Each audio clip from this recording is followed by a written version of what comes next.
സ്നേഹം, ദിവ്യസ്നേഹം, സ്നേഹം,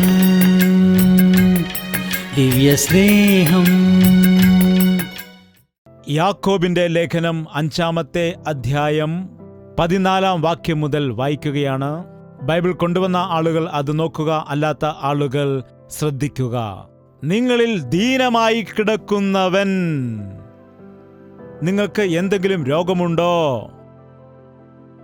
രോഗമുണ്ട്, ബലഹീനതയുണ്ട്, അനാരോഗ്യമുണ്ട് എന്ന് പറയുന്നവർ കൈ ഉയർത്താമോ? ഇന്ന് സൗഖ്യം പ്രാപിച്ചവർ പോകട്ടെ. കൈ ഉയർത്തിയവർ മാത്രമാണ്. കൈ ഉയർത്തിയ മാത്രം, അതാ ഇപ്പോൾ കൈ ഉയർത്തുന്നു. ഓക്കെ, താഴ്ത്തുക. നിങ്ങളിൽ ദീനമായി കിടക്കുന്നവൻ സഭയിലെ മൂപ്പന്മാരെ വരുത്തട്ടെ. അവർ കർത്താവിന്റെ നാമത്തിൽ എണ്ണ പൂശി. വെളിച്ചെണ്ണയുടെ കാര്യമല്ല പറയുന്നത്. നമ്മുടെ നാട്ടിൽ കൂടുതൽ തെങ്ങുകൾ ഉള്ളത് കൊണ്ടാണ് നാം വെളിച്ചെണ്ണ ഉപയോഗിക്കുന്നത്. കേരളത്തിലാണെങ്കിൽ ഇനിയും കൂടുതൽ വെളിച്ചെണ്ണ ഉപയോഗിക്കും. അവർ ആഹാരത്തിനും വെളിച്ചെണ്ണ ഉപയോഗിക്കാറുണ്ട്. നിങ്ങൾ അങ്ങനെ ഇസ്രായേൽ പോവുകയാണെങ്കിൽ അവിടെ അവർ ഒലിവെണ്ണയാണ് ഉപയോഗിക്കുന്നത്. ചില രാജ്യങ്ങളിൽ ചെന്നാൽ പലതരത്തിലുള്ള എണ്ണകൾ ഉപയോഗിക്കുന്നത് കാണാം. ഇവിടെ അതൊന്നും പറയുന്നില്ല. ഇവിടെ എന്താണ് പറയുന്നത്? എണ്ണ പൂശി പ്രാർത്ഥിക്കണം. പാസ്റ്ററെ വിളിച്ച് പ്രാർത്ഥിപ്പിക്കണമെന്ന് പറയുന്നില്ല. ആരെ വിളിക്കാനാണ് പറയുന്നത്? മുതിർന്നവരെ. നിങ്ങളുടെ വീട്ടിലുള്ളതായ പ്രായമുള്ള മാതാവ് കുഞ്ഞുങ്ങൾക്ക് വേണ്ടി എണ്ണ പൂശി പ്രാർത്ഥിക്കുകയാണെങ്കിൽ കുഞ്ഞുങ്ങൾക്ക് സൗഖ്യം ലഭിക്കുവാൻ ഇടയാകും. ഭർത്താവ് ഭാര്യയ്ക്ക് എണ്ണ പൂശി പ്രാർത്ഥിച്ചാൽ ഭാര്യയ്ക്ക് സൗഖ്യം ലഭിക്കും. അതുപോലെ ഭാര്യ പ്രാർത്ഥിക്കുന്നവളാണെങ്കിൽ നിന്റെ ഭർത്താവിന് എണ്ണ പൂശി പ്രാർത്ഥിക്കുക. അതിൽ തെറ്റൊന്നുമില്ല. സ്ത്രീകൾ പ്രാർത്ഥിക്കാൻ പാടില്ലെന്ന് ആരും പറഞ്ഞിട്ടില്ല. നിനക്ക് വിശ്വാസം ഉണ്ടെങ്കിൽ, ശുദ്ധമായൊരു ഹൃദയമുണ്ടെങ്കിൽ, ദൈവത്തിന്റെ ദൃഷ്ടിയിൽ നീ നിർമ്മലമായിരിക്കുന്നോ എന്നതാണ് പ്രധാനം. നിങ്ങളിൽ ആരെങ്കിലും രോഗിയാകുമ്പോൾ അപ്പോൾ തന്നെ ഹോസ്പിറ്റലിലേക്ക് ഓടുന്നത് എന്തിനാണ്? ചിലരുടെ കയ്യിൽ ടിന്ന് കണക്കിനാണ് ഗുളികകൾ സൂക്ഷിച്ചിരിക്കുന്നത്. ആ ടിന്ന് അവർക്ക് എപ്പോഴും വേണം, അടുക്കളയിലെ പഞ്ചസാര ടിന്ന് പോലെ. എന്താണ്? ആ ടിന്നിൽ നിന്ന് തലവേദനയ്ക്കൊന്ന്, ശരീരത്തിന് വേദനയ്ക്കൊന്ന്, പനിക്കൊന്ന്, മൂക്കൊലിപ്പിനൊന്ന്, ചെവിക്ക് വേദനയ്ക്കൊന്ന്, പെയിൻ കില്ലർ ഒന്ന്, ഇങ്ങനെ കയ്യിൽ കിട്ടുന്ന ഗുളികയെല്ലാം കഴിച്ചിട്ട് കിഡ്നി നശിച്ചു പോയ എത്രയോ ആളുകളെ കാണാൻ കഴിയും. മരുന്ന് ഉപയോഗിക്കരുത് എന്ന് ഞാൻ പറയുന്നില്ല. എന്നാൽ ആദ്യം വിശ്വാസം ഉപയോഗിക്കൂ. വിശ്വാസം ഇല്ലാതെ മരുന്ന് ഉപയോഗിച്ചാലും രോഗം മാറില്ല. ഓപ്പറേഷൻ ചെയ്യുന്ന ആളുകളെല്ലാം ജീവിച്ചിരിക്കുന്നുണ്ടോ? മരുന്ന് ഉപയോഗിക്കുന്നവർക്കെല്ലാം രോഗം മാറുന്നുണ്ടോ? നീ ഒരു ഗുളിക കഴിച്ചുവെങ്കിൽ പോലും ആദ്യം പ്രാർത്ഥിച്ചുകൊണ്ട് അത് വിഴുങ്ങുക. അത് നിന്റെ അകത്ത് ചെന്നിട്ട് നിനക്ക് സൗഖ്യം നൽകുന്നവൻ ആരാണ്? നിന്നെ സൃഷ്ടിച്ചതായ സൃഷ്ടികർത്താവ്. ഡോക്ടർ നിന്റെ വയറ് കീറിയിട്ട് അതിലുള്ളതായ മുഴയെടുത്ത് മാറ്റും. മുറിവ് തുന്നിക്കെട്ടാനിടയാകും. എന്നാൽ അത് ശമിപ്പിക്കുന്നതാരാണ്? ഡോക്ടർ അവിടെ ഇരുന്നിട്ട് അത് ശമിക്കൂ, ഇത് ശമിക്കൂ എന്ന് നേഴ്സും ഡോക്ടറും അവിടെ ഇരുന്ന് പറഞ്ഞാൽ ശമനം കിട്ടുമോ? ഒരിക്കലുമില്ല. പിന്നെ 7 ദിവസം കഴിഞ്ഞിട്ട് തുന്നിക്കെട്ടഴിക്കുമ്പോൾ ആ മുറിവ് തമ്മിൽ യോജിക്കുന്നതാക്കി മാറ്റുന്നതാരാണ്? നിന്നെ സൃഷ്ടിച്ചതായ സൃഷ്ടികർത്താവ്. രോഗം വന്നുവെങ്കിൽ എണ്ണ പൂശിയിട്ട് പ്രാർത്ഥന ചെയ്യുക. മുതിർന്നവർ പ്രാർത്ഥിക്കുക. ഒരാൾക്ക് വേണ്ടി മറ്റൊരാൾ പ്രാർത്ഥിക്കുക. ഇക്കാലത്ത് എല്ലാവരുടെയും ആശ പാസ്റ്റർ വന്ന് പ്രാർത്ഥിക്കണമെന്നാണ്. ചില സമയത്ത് പാസ്റ്ററിനും സൗകര്യമില്ലാത്തപ്പോൾ അപ്പോൾ നിങ്ങൾ എന്ത് ചെയ്യും? നിങ്ങളുടെ മകനെയും കൊണ്ട് മദ്രാസിലേക്ക് ട്രെയിൻ കയറി വരുമോ? സാധിക്കില്ല. നിങ്ങൾക്ക് ചെയ്യുവാൻ കഴിയും. നിങ്ങൾ പ്രാർത്ഥിക്കണം. നിങ്ങൾ വിശ്വാസത്തോടു കൂടി പ്രാർത്ഥിച്ചാൽ, നോക്കൂ വചനം എന്താണ് പറയുന്നത്? എന്നാൽ വിശ്വാസത്തോടു കൂടിയുള്ള പ്രാർത്ഥന ദീനക്കാരനെ രക്ഷിക്കും. സൗഖ്യമാക്കുന്നത് വിശ്വാസത്തോടു കൂടിയുള്ളതായ പ്രാർത്ഥനയാണ്. എണ്ണയിലല്ല സൗഖ്യമുള്ളത്. നമ്മുടെ ചില ദേവദാസന്മാർ എണ്ണക്കുപ്പി കൊടുക്കുന്ന സമയത്ത് നിങ്ങളത് വാങ്ങിയിട്ട് കൊണ്ടുപോകുന്നത് കാണാം. വളരെ നല്ലതാണ്. കുപ്പിക്ക് 10 രൂപ, എണ്ണ സൗജന്യമാണ്. വളരെ നന്നായിട്ട് വിൽപ്പന നടത്തുന്നുണ്ട്. 1000 ആളുകൾ ഒരുമിച്ച് പ്രാർത്ഥിച്ചതായ ബോട്ടിലാണിത്. ഇത് നിങ്ങളുടെ വീട്ടിലുണ്ടെങ്കിൽ പിന്നെ ഒരു രോഗത്തിനും നിങ്ങളെ തൊടാൻ കഴിയില്ല എന്ന് പറയുമ്പോൾ അതിന് പിറകെ ഓടുകയാണ്. ഈ പുസ്തകം വാങ്ങൂ, ആത്മീയമായി നിങ്ങൾ ബലപ്പെടുമെന്ന് പറഞ്ഞാൽ അത് വാങ്ങാൻ ആളില്ല. ഈ ബോട്ടിൽ വാങ്ങൂ എന്ന് പറഞ്ഞിട്ട് എണ്ണക്കുപ്പി അവിടെ വെക്കുകയാണെങ്കിൽ അതിനുവേണ്ടി പിന്നെ മത്സരമായിരിക്കും ആളുകൾ. ഈ എണ്ണ തേക്കുകയാണെങ്കിൽ നിങ്ങളുടെ TB മാറിപ്പോകും, നിങ്ങളുടെ ക്യാൻസർ എല്ലാം മാറിപ്പോകും. ആവശ്യമില്ല. എത്ര പേരാണ് എണ്ണയ്ക്ക് വേണ്ടി പ്രാർത്ഥിച്ചത്? അതൊന്നുമല്ല ആവശ്യം. വിശ്വാസത്തോടുകൂടി ചെയ്യുന്ന നിന്റെ പ്രാർത്ഥന മതി. ദേവദാസൻ പ്രാർത്ഥിച്ചാലും നീ പ്രാർത്ഥിച്ചാലും വിശ്വാസത്തോടെയാണ് പ്രാർത്ഥിക്കേണ്ടത്. എൻ്റെ അടുക്കൽ എണ്ണ കൊണ്ടുവന്നിട്ട് പ്രാർത്ഥിക്കാൻ വേണ്ടി പറയുമ്പോൾ ഞാൻ ചെയ്യില്ല എന്ന് ഞാൻ പറയില്ല. കാരണം നിങ്ങളുടെ വിശ്വാസത്തെ നശിപ്പിക്കാൻ പാടില്ല. കർത്താവേ, ഈ എണ്ണയിൽ ആകട്ടെ, പ്രാർത്ഥിക്കുന്നതായ എന്നിൽ ആകട്ടെ ഒരു ശക്തിയും ഇല്ല. അന്ന് കാൽവരി ക്രൂശിൽ നീ ഞങ്ങൾക്ക് വേണ്ടി ഒഴുക്കിയതായ രക്തത്താൽ നിന്റെ മേൽ നിന്റെ മക്കൾ വെച്ചിരിക്കുന്ന വിശ്വാസം കാരണം ഇവർക്ക് നീ സൗഖ്യം കൊടുക്കണമേ എന്നു ഞാൻ പ്രാർത്ഥിക്കാനിടയാകും. നമുക്കെങ്ങനെയാണ് സൗഖ്യം ലഭിക്കുന്നത്? അവൻ്റെ അടിപ്പിണരുകളാലാണ് നമുക്ക് സൗഖ്യം ലഭിക്കുന്നത്, പാസ്റ്ററിന്റെ പ്രാർത്ഥന കൊണ്ട് അല്ല. സൗഖ്യം കർത്താവായ യേശുക്രിസ്തു ഒഴുക്കിയ രക്തത്തിലാണ്. അതിൽ നീ വിശ്വസിക്കുന്നത് കൊണ്ടാണ് സൗഖ്യം ഉണ്ടാകുന്നത്. നിങ്ങൾ തന്നെ നെറ്റിൽ കവച്ച് പ്രാർത്ഥിക്കുക. കർത്താവേ, എൻ്റെ തലവേദന മാറ്റണമേ. നിങ്ങളുടെ കുഞ്ഞിന് പനി വരികയാണെങ്കിൽ ആ കുഞ്ഞിന് മേൽ കൈവച്ചിട്ട് എണ്ണ തേച്ച് കർത്താവേ കരുണ കാണിക്കണമേ, എൻ്റെ തെറ്റുകൾ എൻ്റെ കുഞ്ഞിൻ്റെ മേൽ ഇടരുതേ എന്ന് പ്രാർത്ഥിക്കൂ. എൻ്റെ കുറവുകളൊന്നും ഓർക്കരുതേ എന്ന് നീ പ്രാർത്ഥിക്കുക. ഞങ്ങളുടെ പാപങ്ങൾ ക്ഷമിച്ച് എൻ്റെ കുഞ്ഞിന് സൗഖ്യം കൊടുക്കണമേ എന്ന് നീ പ്രാർത്ഥിക്കുമ്പോൾ പനി കുറയുന്നില്ലെങ്കിൽ എന്നോട് വന്ന് ചോദിക്കുക. വരാൻ കഴിയില്ലെങ്കിൽ എന്നോട് ഫോൺ ചെയ്ത് പറയുക. കുറഞ്ഞില്ലെങ്കിൽ അത് നിന്റെ അവിശ്വാസമാണ്, അല്ലാതെ ദൈവത്തിൻ്റെ ശക്തിയില്ലായ്മ അല്ല. എണ്ണ പൂശിയിട്ട് പ്രാർത്ഥിക്കണം. അടുത്ത വാക്യം നോക്കൂ. എന്നാൽ വിശ്വാസത്തോടു കൂടിയതായ പ്രാർത്ഥന ദീനക്കാരനെ രക്ഷിക്കും. കർത്താവ് അവനെ എഴുന്നേൽപ്പിക്കും. അവൻ പാപം ചെയ്തിട്ടുണ്ടെങ്കിൽ അവനോട് ക്ഷമിക്കും. ഏറ്റവും പ്രധാനമായി പാപം കാരണം വന്നിട്ടുള്ളതായ രോഗം. പ്രാർത്ഥിക്കുന്ന സമയത്ത് ഞാനിവിടെ ഒരുപാട് പേർക്ക് വേണ്ടി പ്രാർത്ഥിച്ചിട്ടുണ്ട്. അപ്പോൾ പ്രാർത്ഥന ചെയ്യുന്നത് നിങ്ങളുടെ രോഗം മാറുവാൻ വേണ്ടി മാത്രം അല്ല, ആ രോഗത്തിന് കാരണമായിരിക്കുന്നതായ പാപം ക്ഷമിക്കപ്പെടുവാനാണ്. നിന്റെ പാപം ക്ഷമിക്കപ്പെടുമ്പോൾ ആ രോഗം വീണ്ടും നിങ്ങൾക്ക് വരില്ല. ഒരു പയ്യന്റെ മൂക്കിൽ ഒരു ഈച്ച വന്നിരിക്കുകയാണ്. ഛീ എന്ന് പറഞ്ഞു ഓടിച്ചു. വീണ്ടും വന്നു. ഛീ എന്ന് പറഞ്ഞു ഓടിച്ചു. വീണ്ടും വന്നു. ഛേ എന്ന് പറഞ്ഞു ഓടിച്ചു. വീണ്ടും വന്നു. ഛേ എന്ന് പറഞ്ഞു ഓടിച്ചു. അപ്പോൾ അടുത്തു നിന്ന ഒരു അമ്മച്ചി പറഞ്ഞു, എടാ മോനെ, നിന്റെ മൂക്കിൽ ശർക്കരയിരിക്കുന്നു. ഈച്ച എന്തുകൊണ്ടാണ് വന്നത്? നിന്റെ മൂക്ക് കണ്ടുകൊണ്ടല്ല ഈച്ച വരുന്നത്, നിന്റെ മൂക്കിലിരിക്കുന്നതായ ശർക്കര കണ്ടുകൊണ്ടാണ്. അതുകൊണ്ട് ആദ്യം നിന്റെ മൂക്ക് നീ കൊണ്ട് കഴുകൂ. അങ്ങനെ അവൻ പോയി മൂക്ക് കഴുകാനിടയായി. പിന്നെ ഈച്ച വന്നോ? വന്നില്ല. എന്താണ്? നീ പാപത്തിന് ഇടം കൊടുക്കുകയാണെങ്കിൽ പിശാച് ഇടയ്ക്കിടയ്ക്ക് നിന്റെ അടുക്കൽ വരും. വീണ്ടും വീണ്ടും രോഗം വരും. അപ്പോൾ ദേവദാസൻ പ്രാർത്ഥിക്കുമ്പോൾ എന്താണ് പ്രാർത്ഥിക്കുന്നത്? പോ. പിശാച് പറയാം, ഞാൻ പോവാ, വീട്ടിൽ വന്നിട്ട് പിടിച്ചോളാം എന്ന്. ഭൂതം ബാധിക്കുമ്പോൾ യേശുവിന്റെ നാമത്തിൽ പോ എന്ന് പ്രാർത്ഥിക്കുമ്പോൾ പിശാച് എന്താ പറയുന്നത്? ഞാൻ പോയിട്ട് വീട്ടിൽ നീ വാ, അപ്പോഴേക്ക് ഞാൻ വന്ന് പിടിക്കാം എന്നാണ് പറയുന്നത്. എല്ലാ ആഴ്ചകളിലും അതേ വ്യക്തിക്ക് വേണ്ടി അതേ വിഷയത്തിന് വേണ്ടി ദേവദാസൻ പ്രാർത്ഥിക്കുന്നുവെങ്കിൽ അതിന്റെ അർത്ഥം എന്താണ് പറയൂ? എന്തുകൊണ്ടാണ്? യേശുക്രിസ്തു ദുരാത്മാവിനെ ശാസിച്ച് പ്രാർത്ഥിച്ചപ്പോൾ ഇവനിൽ നിന്ന് ഈ ദുരാത്മാവ് വിട്ടുപോകട്ടെ, വീണ്ടും ഒരിക്കലും വരാൻ പാടില്ല, പ്രവേശിക്കുവാൻ പാടില്ല. ഒറ്റ തവണ നിനക്ക് വേണ്ടി പ്രാർത്ഥിക്കുകയാണെങ്കിൽ ആ രോഗം പിന്നെ ഒരിക്കലും വരുവാൻ പാടില്ല. അതാണ് ദൈവം നൽകുന്നതായ സൗഖ്യത്തിന്റെ പ്രത്യേകത. ഞങ്ങളുടെ സഭയിൽ ഒരു സഹോദരി ഉണ്ടായിരുന്നു. അവർക്ക് ക്യാൻസർ വന്നു. 10 വർഷങ്ങളായിട്ട് ഇപ്പോൾ ക്യാൻസറിന്റെ ഒരു ലക്ഷണവും ഇല്ല. എല്ലാ വർഷവും വന്നിട്ട് ചെക്കപ്പ് ചെയ്യുന്നുണ്ട്. ഡോക്ടേഴ്സ് പരിശോധിച്ചു നോക്കുന്ന സമയത്ത് അവർക്ക് തന്നെ സംശയം വരികയാണ്. അവർക്ക് മുമ്പ് രോഗമുണ്ടായിരുന്ന ഒരു ലക്ഷണവും കാണുന്നില്ല. ദൈവം കൊടുക്കുന്നതായ സൗഖ്യം എന്നേക്കുമുള്ളതായ സൗഖ്യമാണ്. വീണ്ടും വീണ്ടും നിനക്ക് രോഗം വരുന്നുണ്ടെങ്കിൽ നിന്നിൽ പാപമുണ്ടോ എന്ന് നോക്കൂ. വീണ്ടും വീണ്ടും അതേ പ്രശ്നം തന്നെ ഉണ്ടാകുന്നുണ്ടെങ്കിൽ അതിന്റെ അടിസ്ഥാനം എന്താണെന്ന് നോക്കൂ. എണ്ണ പൂശി പ്രാർത്ഥിച്ചതായ സമയത്ത് മുഴങ്കാലിലിരുന്ന് പ്രാർത്ഥിച്ച് പാപങ്ങൾ ഏറ്റുപറഞ്ഞപ്പോൾ അവൻ ചെയ്തിരുന്നതായ സകല പാപങ്ങളും ക്ഷമിക്കപ്പെടുവാനിടയായി. നീതിമാന്റെ ശ്രദ്ധയേറിയ പ്രാർത്ഥന വളരെ ഫലിക്കുന്നു എന്ന് ദൈവത്തിന്റെ വചനം പറയുന്നു. തീർച്ചയായും ദൈവദാസന്റെ പ്രാർത്ഥന, ആ ശ്രദ്ധയേറിയ പ്രാർത്ഥന വളരെ ശക്തിയുള്ളതായിരിക്കും. എൻ്റെ പിതാവ് മാനസാന്തരപ്പെടുന്നതിന് മുൻപ് വലിയൊരു മദ്യപാനിയായിരുന്നു. സിഗരറ്റ് വലിക്കുന്നവനായിരുന്നു, ചീട്ട് കളിക്കുന്നവനായിരുന്നു. എൻ്റെ അമ്മ എപ്പോഴും ദുഃഖിപ്പിക്കുമായിരുന്നു. സമാധാനം ഇല്ല, രക്ഷിക്കപ്പെട്ടിട്ടില്ലായിരുന്നു. ആ ഇടയ്ക്ക് ഒരു ദൈവദാസൻ ഞങ്ങളുടെ ഭവനത്തിൽ വന്നു.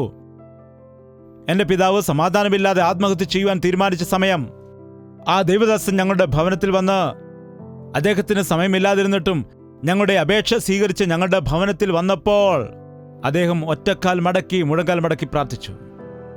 ഒരു കാൽ മാത്രം മടക്കി വെച്ചിട്ട് ഒരു ചെറിയ പ്രാർത്ഥന പ്രാർത്ഥിച്ചു. കർത്താവേ, ഈ കുടുംബത്തോട് കരുണ കാണിക്കണമേ. യേശുവേ, ഈ വീടിന് രക്ഷ കൊടുക്കണമേ. ആമേൻ എന്ന് പറഞ്ഞപ്പോൾ തന്നെ കണ്ണിൽ നിന്ന് പടപടാന്ന് കടുനീർ താഴെ വീഴാനിടയായി. ഞാൻ വെറുതെ അത് നോക്കി നിന്നു. കാരണം ഞാൻ മാനസാന്തരപ്പെട്ടിട്ടില്ലല്ലോ. ഈ പാസ്റ്റർ എന്തിനാണ് എൻ്റെ വീട്ടിൽ വന്ന് കരയുന്നതെന്ന് ഞാൻ വിചാരിച്ചു. എനിക്കറിയില്ലല്ലോ. പ്രാർത്ഥന എന്താണെന്ന് അറിയത്തില്ല, ദൈവശക്തി എന്താണെന്ന് അറിയത്തില്ല, ദൈവദാസന്റെ വില എന്താണെന്നും എനിക്കറിയില്ലായിരുന്നു. എന്തുകൊണ്ട് കരഞ്ഞുവെന്ന് എനിക്കറിയില്ലായിരുന്നു. എന്നാൽ അദ്ദേഹത്തിൻ്റെ കണ്ണുനീരോടുകൂടിയുള്ള പ്രാർത്ഥനയിൽ എൻ്റെ പിതാവ് അത്ഭുതകരമായി മാനസാന്തരപ്പെട്ടു. അദ്ദേഹത്തിൻ്റെ മാനസാന്തരം മാത്രമല്ല, ദൈവമില്ല എന്ന് പറഞ്ഞ് വിശ്വസിച്ച് നടന്നതായ അതേ കുടുംബത്തിൽ നിന്നും എന്നെ ദൈവം വേർതിരിച്ചു ദൈവദാസനാക്കി മാറ്റി എൻ്റെ സഹോദരങ്ങളെ രക്ഷിക്കുവാൻ ഇടയായി. ആ ദിവസം ആ ദൈവദാസൻ ഞങ്ങളുടെ ഭവനത്തിൽ ചില നിമിഷങ്ങൾ മാത്രമാണ് പ്രാർത്ഥന ചെയ്തത്. എന്നാൽ ആ പ്രാർത്ഥനയുടെ ശക്തി ഇന്നും ആ കുടുംബത്തിൽ ഞങ്ങൾ അനുഭവിച്ചു കൊണ്ടേയിരിക്കുകയാണ്. ഇന്നും എനിക്ക് ദൈവത്തിന് വേണ്ടി നിൽക്കുവാൻ കഴിയുന്നത് ആ കണ്ണുനീരോടുള്ള പ്രാർത്ഥന കാരണമാണ്. നീതിമാന്റെ ശ്രദ്ധയേറിയ പ്രാർത്ഥന വളരെ ഫലമുള്ളതായി മാറുന്നു. വെറുതെ താൽക്കാലികമായി ചിലത് പ്രാർത്ഥിക്കുന്നതല്ല, വെറുതെ പ്രാർത്ഥിച്ച് ഫൂഫു എന്ന് പറയുന്നതല്ല. ഹൃദയ നുറുക്കത്തോടുകൂടി ഭാരത്തോടുകൂടി പ്രാർത്ഥിക്കുന്നതിൽ ഫലമുണ്ട്. ദൈവദാസന്മാരുടെ പ്രാർത്ഥന, യഥാർത്ഥമായ ദൈവദാസന്മാരുടെ പ്രാർത്ഥന പണം കൊടുത്ത് വാങ്ങാൻ കഴിയുന്നതല്ല. എണ്ണ വാങ്ങിയിട്ട് പ്രാർത്ഥിക്കുന്നത് പോലെയല്ല, പണം കൊടുത്തിട്ട് പ്രാർത്ഥിപ്പിക്കുന്നതല്ല. ദയവ് ചെയ്ത് ഒരിക്കലും പ്രാർത്ഥനയ്ക്കും പണത്തിനും തമ്മിൽ ബന്ധം വയ്ക്കരുത്. പണം കൊടുക്കണമെങ്കിൽ ദൈവത്തിന് കാണിക്ക കൊടുക്കൂ. പ്രാർത്ഥന വേണമെങ്കിൽ ദൈവദാസനോട് നിങ്ങൾ ചോദിക്കൂ. പണമടച്ചാൽ പ്രാർത്ഥിക്കാമെന്ന് ഏതെങ്കിലും ദൈവദാസന്മാർ പറഞ്ഞാൽ വിശ്വസിക്കരുത്. ഞാൻ നിങ്ങൾക്ക് വേണ്ടി പ്രാർത്ഥിക്കുന്നില്ല എങ്കിൽ അതെനിക്ക് ദോഷമായി തീരും, അതെനിക്ക് നാശമായി തീരുമെന്ന് ശമൂവേൽ പ്രവാചകൻ പറഞ്ഞു. ഞാനൊരു ദൈവദാസൻ എന്ന നിലയിൽ എല്ലാവർക്കും വേണ്ടി പ്രാർത്ഥിക്കേണ്ടതായ ഭാരം എന്നിൽ കിടക്കുന്നുണ്ട്. എന്നോട് പലരും പറയാറുണ്ട്, ഇത്രയും പ്രായമുണ്ടല്ലോ അങ്ങയ്ക്ക്, എന്തുകൊണ്ടാണ് ഇപ്പോഴും എല്ലാവർക്കും വേണ്ടി പ്രത്യേകം പ്രാർത്ഥിക്കുന്നത്? എല്ലാവർക്കും ഒരുമിച്ച് പ്രാർത്ഥിച്ചാൽ പോരെ? ഇത്രയൊക്കെ മതി, ഇത്രയും വർഷങ്ങളായിട്ട് ചെയ്യുന്നതല്ലേ? എനിക്കും ചില സമയത്ത് ക്ഷീണമുണ്ടാകാറുണ്ട്, തലകർക്കം ഉണ്ടാകാറുണ്ട്. ഒരുപാട് സമയം അനേകർക്ക് വേണ്ടി നിന്ന് പ്രാർത്ഥിക്കുന്ന സമയത്ത് പലപ്പോഴും ക്ഷീണമുണ്ടാകാറുണ്ട്. എങ്കിലും കർത്താവേ ശക്തി നൽകണമെന്ന് പറഞ്ഞ് എനിക്ക് ആയുസ്സുള്ള സമയം അത്രയും എൻ്റെ അവസാന ശ്വാസം വരെയും കർത്താവിനോട് പ്രാർത്ഥിക്കണമെന്നാണ് എൻ്റെ ആഗ്രഹം. പ്രസംഗം ചെയ്യുന്നതിനേക്കാൾ പ്രാർത്ഥിക്കുന്നതാണ് എനിക്ക് ഏറ്റവും ഇഷ്ടം. മറ്റുള്ളവർക്ക് ദൈവത്തോട് അപേക്ഷിക്കുന്നതാണ് ഇഷ്ടം. അവരുടെ ഭാരങ്ങൾ വഹിക്കുമ്പോൾ എൻ്റെ ഹൃദയം കരയുവാനിടയാകും. അയ്യോ, എനിക്ക് ശക്തി ഉണ്ടായിരുന്നെങ്കിൽ ഞാനൊരു അത്ഭുതം ചെയ്തേനേയും, എനിക്ക് ശക്തി ഉണ്ടായിരുന്നെങ്കിൽ അവരുടെ കാര്യം നേടിക്കൊടുത്തേനേയും എന്ന് ചില സമയത്ത് എനിക്ക് തോന്നലുകൾ ഉണ്ടാകും. ചിലപ്പോൾ എനിക്ക് കരച്ചിലുണ്ടാകും. കർത്താവേ, ഈ ഭാരങ്ങളൊക്കെ ഞാൻ എങ്ങനെയാണ് വഹിക്കുന്നത്? കർത്താവേ, നീ നോക്കണമേ നോക്കണമേ നോക്കണമേ എന്ന് പറഞ്ഞ് ഹൃദയത്തിൽ വേദനിക്കുവാനും ഇടയാകും. ഈ കാലത്ത് കണ്ണുനീരൊഴുക്കുന്നവർ ഇല്ല, വിലപിക്കുന്ന ആളുകളില്ല. പ്രാർത്ഥന എല്ലാവർക്കും തമാശയായിരിക്കുന്നു. പ്രാർത്ഥന ഒരു ചടങ്ങ് മാത്രമായിരിക്കുന്നു. പ്രാർത്ഥനാ സമയത്ത് അല്പസമയം പ്രാർത്ഥിച്ചാൽ കഴിഞ്ഞു എന്നാണ് വിചാരിക്കുന്നത്. ഒരിക്കലും അല്ല. പ്രാർത്ഥന ശക്തിയുള്ളതാണ്. പ്രാർത്ഥന ഒരു വ്യക്തിയെ പുതിയൊരു വ്യക്തിയാക്കി മാറ്റും. അതൊരു വ്യക്തിയെ പാപത്തിൽ നിന്ന് വിടുവിക്കും. പ്രയോജനമില്ലാത്തവനെ പ്രയോജനമുള്ളവനാക്കി മാറ്റും. ഏലിയാവ് നമുക്ക് സമസ്വഭാവമുള്ള മനുഷ്യനായിരുന്നു. അവൻ പ്രാർത്ഥിച്ചപ്പോൾ 3 വർഷം മഴ പെയ്തതേയില്ല. വീണ്ടും പ്രാർത്ഥിച്ചപ്പോൾ മഴയുണ്ടാകാനിടയായി. പ്രാർത്ഥന ശക്തിക്ക് പ്രകൃതിയെപ്പോലും നിയന്ത്രിക്കുവാൻ കഴിയും. യേശുവ പ്രാർത്ഥിച്ചിട്ട് പറഞ്ഞു, സൂര്യ നിൽക്കൂ, ചന്ദ്ര നിൽക്കൂ എന്ന് പറഞ്ഞപ്പോൾ അവ നിൽക്കാനിടയായി. ചരിത്രത്തിൽ ഒരു ദിവസം നഷ്ടമായിരിക്കുന്നു, ചില മണിക്കൂറുകൾ നഷ്ടമായിരിക്കുന്നു എന്ന് മനസ്സിലാക്കി ശാസ്ത്രജ്ഞന്മാർ തിരക്കിയപ്പോൾ അവർക്കതിനെക്കുറിച്ചൊന്നും മനസ്സിലാക്കാൻ കഴിയുന്നില്ല. വചനം നോക്കുമ്പോൾ ഒരു ദിവസം മുഴുവൻ സൂര്യൻ നിശ്ചലമായി പോയി, ചന്ദ്രൻ നിന്നുപോയി. ആ ദിവസം മോശ കരമുയർത്തി പ്രാർത്ഥിക്കുമ്പോൾ യുദ്ധത്തിൽ ജയമുണ്ടാകുന്നു. മോശയുടെ കൈ താഴ്ന്നു പോകുമ്പോൾ യുദ്ധത്തിൽ പരാജയമുണ്ടാകുന്നു. ആ കാലത്ത് ഹെരോദാവ് യാക്കോബിനെ കൊന്നുകളഞ്ഞു.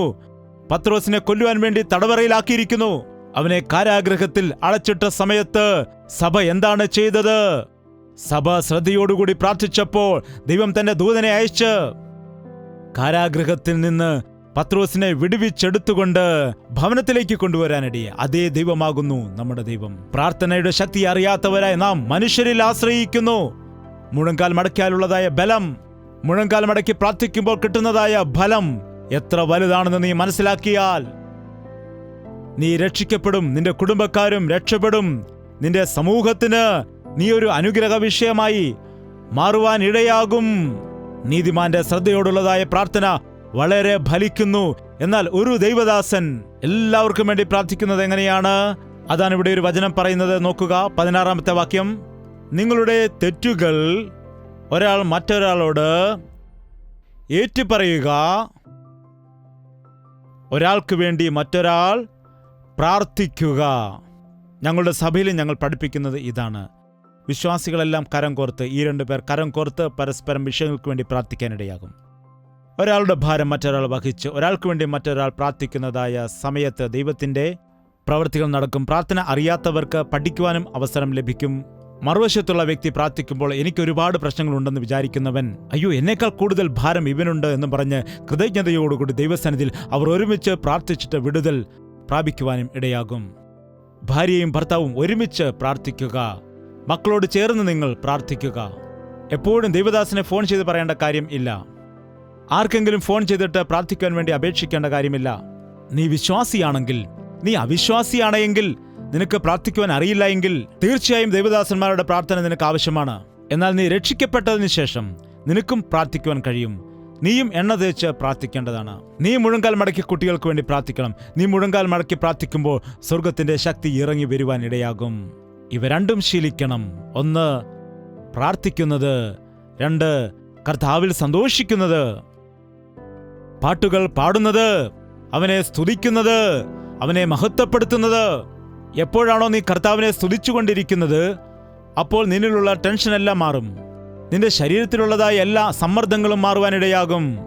നിന്റെ ശരീരത്തിലെ രക്തയോട്ടം നോർമലായി നടക്കും. നീ അറിയാതെ തന്നെ നിന്റെ ശരീരത്തിലുള്ള രോഗങ്ങൾക്ക് സൗഖ്യമുണ്ടാകാനിടയാകും. നിങ്ങൾ ഇവിടെ ഇരിക്കുന്നതായ സമയത്ത് പരിശുദ്ധാത്മാവിന്റെ സാന്നിധ്യം നിങ്ങൾ അനുഭവിക്കുന്നത് കൊണ്ട്, പരിശുദ്ധാത്മാവ് നിങ്ങളെ ദർശിക്കുന്നത് കൊണ്ട് ഇപ്പോൾ തന്നെ നിങ്ങളുടെ ശരീരത്തിൽ അനേക രീതിയിലുള്ള രോഗങ്ങളും ആകുലതകളും ചിന്തകളും ടെൻഷനുകളും ഭാരങ്ങളുമെല്ലാം മാറിയിരിക്കുകയാണ്. ഇവിടെ നിന്ന് തിരിച്ചു പോകുമ്പോൾ ഒരു പുതിയ വ്യക്തിയായിട്ട് സന്തോഷിച്ചുകൊണ്ട് ദൈവത്തിന്റെ സന്നിധിയിൽ ഒരു ശുദ്ധമായ ഹൃദയത്തോടു കൂടി നോക്കൂ. വലിയൊരു ഭാരം ചുമന്നുകൊണ്ട് പോവുകയാണെന്ന് വിചാരിക്കോ. അപ്പാ ഇനി എത്ര ദൂരം എന്ന് ചിന്തിക്കും. ആ ഭാരം അവിടെ കളഞ്ഞിട്ട് വരുമ്പോൾ എങ്ങനെയാണ് വരുന്നത്? ഹബ്ബാ ഹോ എന്ന് പറഞ്ഞ് സുഖത്തോടെ വരും. അതുപോലെ ചർച്ചിൽ വരുന്ന ആളുകൾ വലിയ ഭാരങ്ങളൊക്കെ ചുമന്നുകൊണ്ടാണ് വരുന്നത്. ഏത് പ്രശ്നമാണ് ചുമന്നുകൊണ്ട് വന്നത്? ഏത് രോഗഭാരമാണ് കൊണ്ടുവന്നത്? അവയെല്ലാം ഇവിടെ ഉപേക്ഷിക്കുക. ലോകത്തിന്റെ പാപം ചുമക്കുന്ന ദൈവത്തിന്റെ കുഞ്ഞാട് നമ്മുടെ മധ്യയിലുണ്ട്, നിന്റെ ഭാരം ചുമക്കുവാൻ. നിന്റെ സകല ചിന്താകുലവും അവന്റെ മേൽ ഇട്ടുകൊള്ളുവിൻ എന്നവൻ പറയുന്നു. നിങ്ങൾ തിരിച്ച് സമാധാനത്തോടുകൂടി പോവുക, സൗഖ്യത്തോടുകൂടി പോവുക, സന്തോഷത്തോടുകൂടി പോവുക. കർത്താവിൽ ആശ്രയിക്കുവാൻ നിങ്ങൾ പഠിക്കുക. കർത്താവിനെ സ്തുതിക്കുവാൻ പഠിക്കുക. കർത്താവിൽ ആനന്ദിക്കുവാൻ നിങ്ങൾ പഠിക്കുക. നിങ്ങളുടെ ജീവിതത്തിൽ നിങ്ങൾ മറ്റുള്ളവർക്ക് അനുഗ്രഹമായിട്ട് മാറും. നിങ്ങൾ മറ്റുള്ളവർക്ക് വേണ്ടി പ്രാർത്ഥിക്കുന്നവരായിട്ട് മാറും. എത്ര കാലം ദൈവദാസന്മാർ കൊച്ചുകുട്ടികളെ പോലെ നിങ്ങളെ ഒക്കത്തെടുക്കും? നിങ്ങൾ വളർന്ന മുതിർന്നവരായല്ലോ. രക്ഷിക്കപ്പെട്ടിട്ട് 5 വർഷമായി, 10 വർഷമായി, 15 വർഷമായി എന്ന് പറയുന്നല്ലോ. ഇനിയും നിങ്ങൾ നിങ്ങളുടെ ചുറ്റുപാടുമുള്ളവർക്ക്, നിങ്ങളുടെ ഭവനക്കാർക്ക് അനുഗ്രഹമായി തീരണമെന്ന് ദൈവം ആഗ്രഹിക്കുന്നു. ഈ ദിവസം പരിശുദ്ധാത്മാവ് ഇവിടെയായിരിക്കുന്ന സകലരെയും ദർശിക്കേണ്ടതിന് ഒരു പാഠം നമുക്ക് പഠിക്കാം. കഷ്ടത വന്നോ, ബുദ്ധിമുട്ട് വന്നോ, ഞെരുക്കം വന്നോ, രോഗം വന്നോ, ദുഃഖം വന്നോ, ആരോടും പറയരുത്. ആരുടെ അരികിലും പോകണ്ട. മുറിയിൽ കയറി കതകടയ്ക്കുക. മുഴങ്കാലിലിരുന്ന് കർത്താവിനോട് പറയുക. അവൻ നിന്റെ പ്രാർത്ഥന കേൾക്കും. നിന്റെ കണ്ണുനീർ അവൻ തുടയ്ക്കും. ആർക്കും ചെയ്യുവാൻ കഴിയാത്ത അത്ഭുത കാര്യങ്ങൾ നിന്റെ ജീവിതത്തിൽ അവൻ ചെയ്യും. ദൈവം നിനക്ക് നന്മ ചെയ്യുമ്പോൾ മറക്കരുത്. ദൈവം നിന്നെ വിടുവിക്കുമ്പോൾ അത് മറക്കരുത്. നീ ചെയ്ത ഉപകാരങ്ങൾക്ക് ഞാൻ എന്താണ് ചെയ്യേണ്ടത്? രക്ഷയുടെ പാനപാത്രം എടുത്തുകൊണ്ട് സകല ജനത്തിന്റെ മുൻപാകെ ഞാൻ നിന്നെ സ്തുതിക്കും എന്ന് ദാവീദ് പറഞ്ഞതുപോലെ നമ്മുടെ ജീവിതത്തിൽ കർത്താവ് നന്മ ചെയ്യുമ്പോൾ നമുക്ക് സന്തോഷിക്കാം, അവനെ സ്തുതിക്കാം. പാട്ടുകൾ പാടി അവന്റെ നാമത്തെ സ്തുതിക്കാം, അവനെ മഹത്വപ്പെടുത്താം, അവനെ നമുക്ക് ആരാധിക്കാം.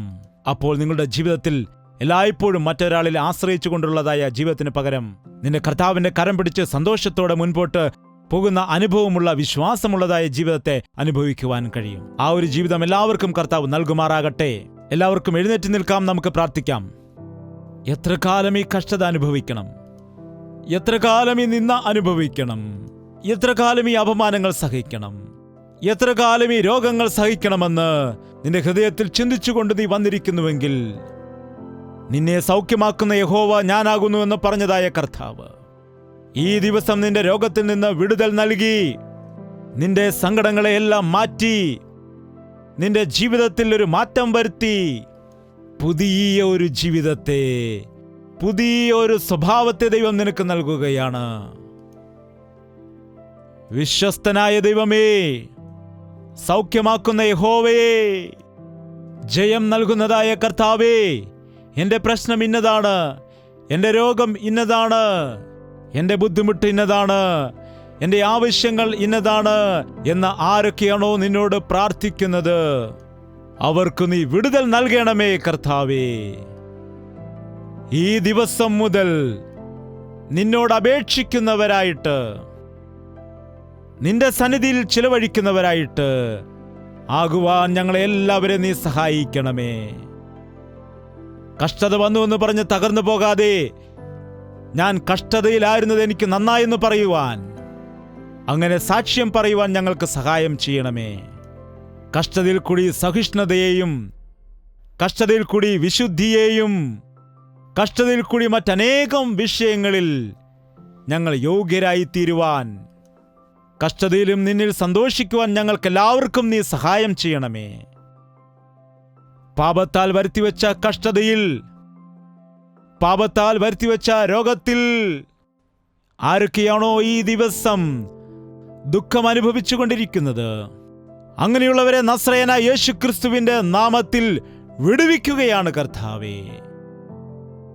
നീതിമാന്റെ ശ്രദ്ധയോട് കൂടിയതായ പ്രാർത്ഥന വളരെ ഫലിക്കുന്നു എന്ന് വചനം പറയുന്നുവല്ലോ.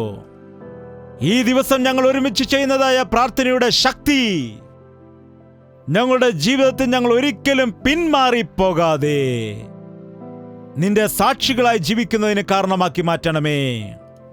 ഞങ്ങളെ ഞെരുക്കിക്കൊണ്ടിരിക്കുന്നതായ ദുഷ്ടാത്മ ശക്തികളെ, ശാരീരിക രോഗങ്ങളെ, മാനസികമായ ബലഹീനതകളെ നസ്രയനായ യേശുക്രിസ്തുവിന്റെ നാമത്തിൽ അഴിച്ചു കളയുകയാണ്.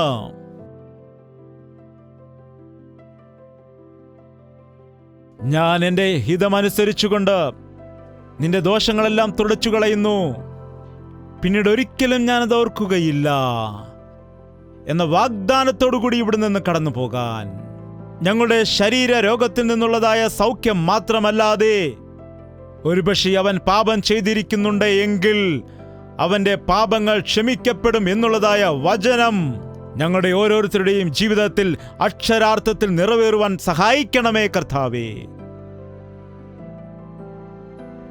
ആരെല്ലാം ഏതെല്ലാം രോഗത്തിന്റെ ഭാരത്താൽ, ശാരീരിക ബലഹീനതകളാൽ, അനാരോഗ്യ സ്ഥിതി കാരണമായി അവയവങ്ങൾ നശിച്ചുപോയി, ആരോഗ്യം നഷ്ടപ്പെട്ടിട്ട്, തൈറോയ്ഡ് കാരണം, BP കാരണം, ഷുഗർ കാരണം ശരീരത്തിന് വേദന, കാൽവേദന, കൈമുട്ടുവേദന, ശരീരത്തിൻ്റെ അവയവങ്ങളിൽ പലതും നശിച്ചു പോകുന്നതായ അവസ്ഥയിൽ വേദനകളും ദുഃഖവും അനുഭവിക്കുന്നവരെ, ഒരിക്കൽ കൂടി നിന്റെ ആണിപ്പഴുതുള്ള കരങ്ങൾ നീട്ടി എല്ലാ അസ്ഥികളെയും, എല്ലാ മുറിവുകളെയും, എല്ലാ അവയവങ്ങളെയും നീ സൗഖ്യമാക്കണമേ കർത്താവേ. മാതാവിന്റെ ഉദരത്തിൽ അസ്ഥികളെ യോജിപ്പിച്ചത് നീയാണല്ലോ. ത്വക്കും മാംസവും ഉളവാക്കി ജീവൻ കൊടുക്കുന്നത് നീയാണല്ലോ. സൗഖ്യമാക്കുന്ന യഹോവ ഞാനാണെന്നാണല്ലോ പറഞ്ഞത്. ക്രൂശിൽ നീ ഏറ്റതായ അടിപ്പിണരുകളാൽ ഞങ്ങൾക്ക് സൗഖ്യമുണ്ട് എന്ന് നിന്റെ വാഗ്ദത്ത വചനമുണ്ടല്ലോ. ആ സൗഖ്യം ഞങ്ങൾക്ക് നൽകണമേ അപ്പാ. മാനസിക വ്യതകളാൽ, ദുരാത്മാവിന്റെ ശക്തിയാൽ പീഡിപ്പിക്കപ്പെടുന്ന ആളുകളെ ഈ സമയത്ത് നസ്രയനായ യേശുക്രിസ്തുവിന്റെ നാമത്തിൽ വിടുവിക്കുകയാണ് കർത്താവേ. ഞങ്ങളുടെ ഹൃദയത്തിൽ സന്തോഷം നൽകണമേ ദൈവമേ. നന്ദിയുള്ള ഹൃദയം ഞങ്ങൾക്ക് നൽകണമേ അപ്പാ. ഉല്ലാസത്തോടു കൂടിയതായ ക്രിസ്ത്യ ജീവിതം നൽകണമേ. കഷ്ടതയിലും സന്തോഷിക്കുവാനുള്ളതായ ഭക്തി ഞങ്ങൾക്ക് നൽകണമേ. കൂരിരുൾ താഴ്വരയിൽ കൂടി നടന്നാലും ഞാൻ നിന്നോട് കൂടിയുണ്ടെന്ന് പറഞ്ഞുവല്ലോ. എന്റെ കഷ്ടതയിൽ എന്നെ വിട്ടുകളയില്ല, ഉപേക്ഷിക്കുകയില്ല എന്ന് പറഞ്ഞല്ലോ. ഞങ്ങളെ സഹായിക്കണമേ കർത്താവേ. ഏത് വ്യക്തിയുടെ ജീവിതത്തിലാണ് നിന്റെ വചനത്തിൽ കൂടി അത്ഭുതം ചെയ്യുവാൻ വേണ്ടി നീ ആഗ്രഹിക്കുന്നത്, അത് നടക്കുന്നതിന് വേണ്ടി ഞങ്ങൾ പ്രാർത്ഥിക്കുകയാണ്. അവൻ തന്റെ വചനത്തെ അയച്ച് അവരെ സൗഖ്യമാക്കി എന്നുള്ളതായ വചനം അക്ഷരാർത്ഥത്തിൽ ഞങ്ങളുടെ ജീവിതത്തിൽ നടക്കണമേ. ആ മീറ്റിംഗിൽ ഇരുന്നതായ ആ ദിവസം എൻ്റെ ദൈവം എനിക്ക് സൗഖ്യം നൽകി, എൻ്റെ ദൈവം എന്നെ രക്ഷിക്കാനിടയായി, എൻ്റെ ദൈവത്തിൽ ആശ്രയിക്കുവാൻ ഞാൻ പഠിച്ചു, എനിക്ക് വലിയൊരു ദൈവമുണ്ടെന്ന് മനസ്സിലാക്കി എന്റെ കണ്ണു തുറന്നു എന്ന് സാക്ഷ്യം പറയുവാൻ ചിലരെ നീ ഒരുക്കണമേ അപ്പാ. പരിശുദ്ധാത്മാവിന്റെ പ്രവൃത്തികൾ ചെയ്യണമെന്ന് യേശുക്രിസ്തുവിന്റെ നാമത്തിൽ അപേക്ഷിക്കുന്നു പിതാവേ. നമ്മുടെ പിതാവായ ദൈവത്തിന്റെ സ്നേഹവും പുത്രനായ യേശുക്രിസ്തുവിന്റെ കൃപയും ആശ്വസിപ്പിച്ച് വഴി നടത്തുന്ന പരിശുദ്ധാത്മാവിന്റെ കൂട്ടായ്മയും സഹവാസവും നാം ഓരോരുത്തരോടും നാം പ്രാർത്ഥിച്ചതായ സകല വിഷയങ്ങളോടും ഇന്നു മുതൽ എന്നേക്കും ഉണ്ടായിരിക്കുമാറാകട്ടെ. ആമേൻ, ആമേൻ, ആമേൻ.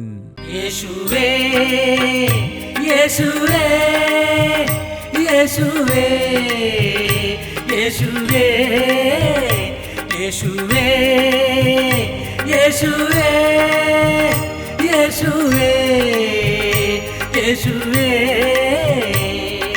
നിന്നെ നിന്നെ എന്നും ഞാൻ സേവിക്കും. നീ മാത്രം രാജാവെന്നും. നിന്നെ നിന്നെ എന്നും ഞാൻ സേവിക്കും. നീ മാത്രം രാജാവെന്നും.